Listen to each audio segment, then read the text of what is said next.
Michael O'Neill was back for a second stint as manager, having been sacked by the sinking stone of Queen's Park Rangers, as the Green Army looked to open their European qualifier in Group H with a win over San Marino, and nothing less would do. Northern Ireland turned out in their new yellow and black shirt for the first time today, based on the colours of the famous Holland and Wolff shipyard that built the Titanic in Belfast. Daniel Ballard was selected to start for Northern Ireland, with long-term expectations of him taking over the leadership at the back from the ageing Johnny Evans, who withdrew from the squad through injury earlier in the week. Ballard was something of a senior player today, having turned out 15 times already for Northern Ireland, as O'Neill handed debuts to a pair of 19-year-olds in Dion Charles of Manchester City and Conor Bradley of Liverpool. San Marino, for their part, gave all of us hope by handing a debut to 41-year-old Roberto Di Maio in the centre of defence, making him the oldest ever debutant in a competitive UEFA game.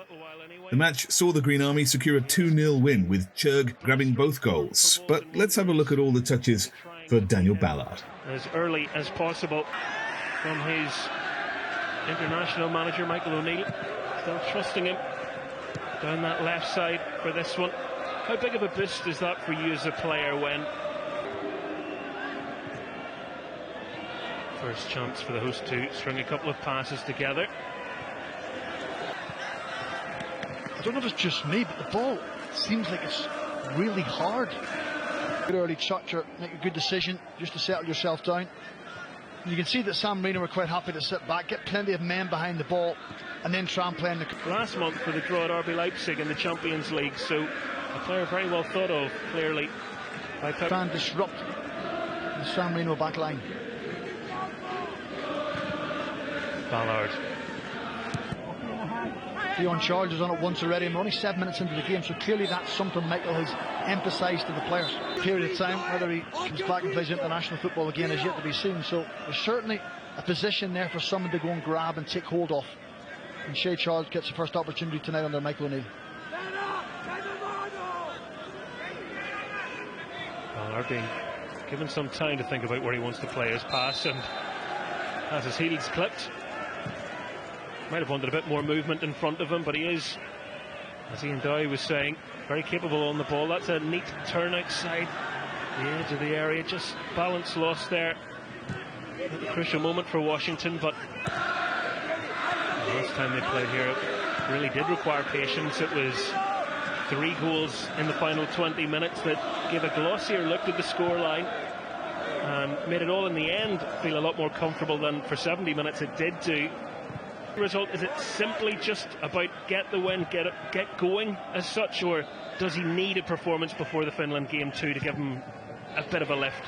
No, I think it's result over performance. You know, if you can get some sort of cohesion, you can take positives from individual performances even, but tonight simply be getting off to a good start, getting yourself 3 points on the board, and then arriving at Windsor Park on Sunday night with a full house behind you, fans up for it, everything at fever pitch, and you can really drive on from there. So, you know, the players will be trying to take in the information, trying to put the tactics on the pitch to show they are learning from what Michael has told them. San Marino's bench took a different view on that, but the referee was more than happy with what he saw. I just think the outside centre half selected Daniel Ballard and to parry it away.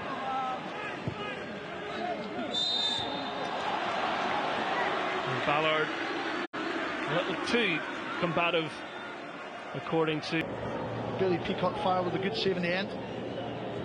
This is Daniel Ballard we're talking about. Oh, he's just passing the ball under Conor Bradley. Nobody's really moving.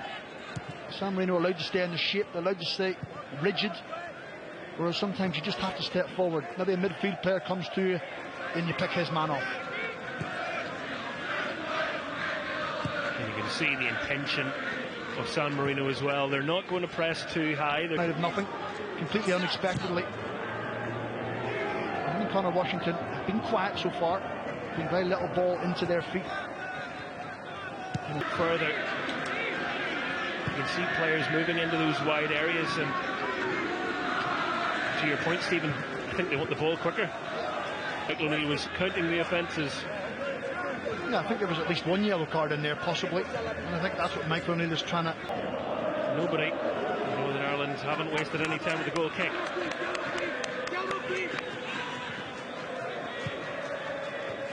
Yeah, we know Conor Bradley's strengths are running onto the game and arriving late into the box. I just think sometimes he has to be high. And Daniel Ballard gets the ball, go away from him, create the space for him to run into. You can then make your move off. This example here, just keep going, travel with the ball, and then Conor Bradley makes a little move off his direct opponent.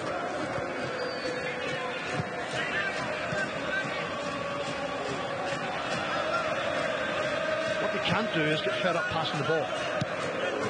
You know, you don't want aimless, hopeless balls. Bradley.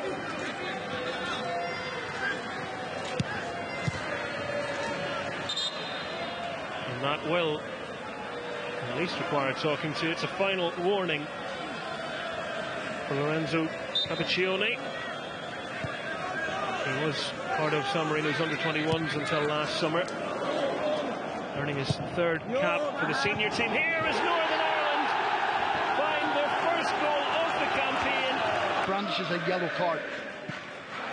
But that goal should do the players the world of good. You can hear the fans in the background be feeling good about themselves. It's been a long time since Northern Ireland in terms of atmosphere, but I don't think it's bothering the travelling faithful at the moment. They are in full voice. To be honest, it's been tough following Northern Ireland for the last 2 years as supporters. There's not been an awful lot to shout about. The one thing you can't question is their dedication, their loyalty on the pitch, and clearly it's something they've worked on. I have to say, George Saville, I think, has been quite industrious tonight. You know, that was the one player in the team who's in for Northern Ireland as Finland come to Belfast. Watch it live with us, 7:45 kickoff on Sunday. Unnecessary risks at any time in the game. You just want to try and draw San Marino out a little bit. You want one of the two of their players to break ranks and try and go and do something themselves, turn the ball over and then try and exploit the space that they've left. So it's all about making good decisions now for the players. You know that passage of play, Fabry trying to hoist it into the middle. Ballard strong and well positioned. Conor Bradley can scan and see that he has time. And Northern Ireland can play their way out from the back. In his area, I know Ian Dowie would disagree. But if he checks the goal stats, I'm sure he'll come back to me after the game. Somebody's feeling brave. You may check your phone at half-time. I think Ian might have an opinion.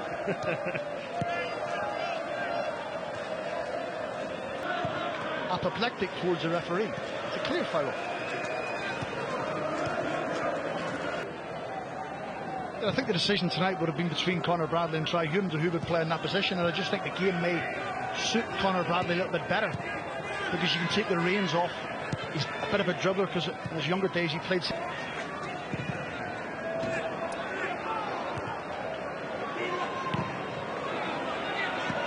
He's moved across to the left-back position.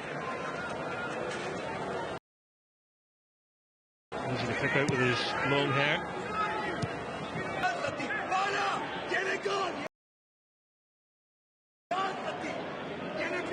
San Marino's bench, as you probably hear, screaming instructions on.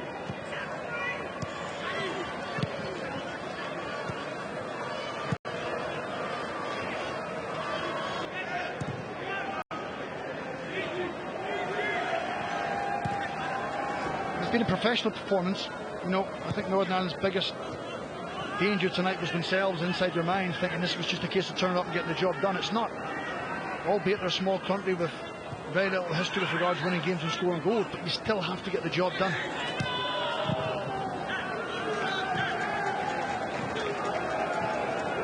Well, Northern Ireland haven't exactly been in scintillating form themselves, you know, so you can't take anything for granted in football.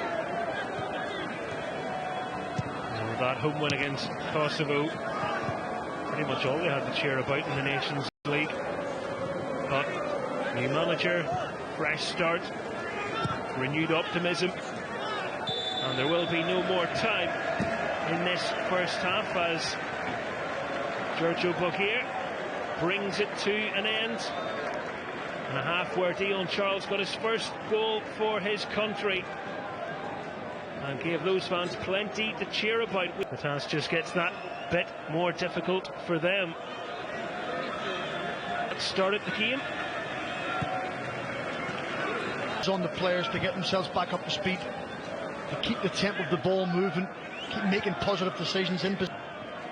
just see Dion Charles. It's just a nuisance. You know, that's what defenders don't like. They want to play against, particularly simplicity at its best. Well, certainly some shirt pulling going on there. Saville. Di Maio, whether he knew much about it or not, I think was the player that got in the way. Hanging in the air from Lewis. Or sometimes you want to take a break because they're out of puff. So make sure you put them under as much pressure as you can. McNair, he might still get through. Almost. In the first half. This is where, as a manager, you start to analyse and think, well, give it another 5-10 minutes. If that hasn't changed. Across to Paddy McNair there after the last place cross a moment ago, and maybe just feeling positionally weren't born in San Marino, or who weren't born in San Marino themselves to get citizenship. So it's been quite a long journey for him, but he married a woman from San Marino. He's from Naples originally, and that will certainly only enhance his international reputation. People are trying to play their way into the thoughts for Sunday and for the campaign, because Charles has been largely used as a substitute in his international career. So I think now in a position him with half an hour to go, plus out of time, you really want to go and twist tonight. Just losing his footing there.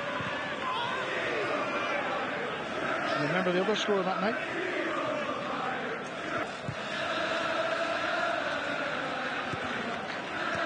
At least you know when you head back, if Ian's after you for the comment in the first half, Grant will defend you whenever he arrives.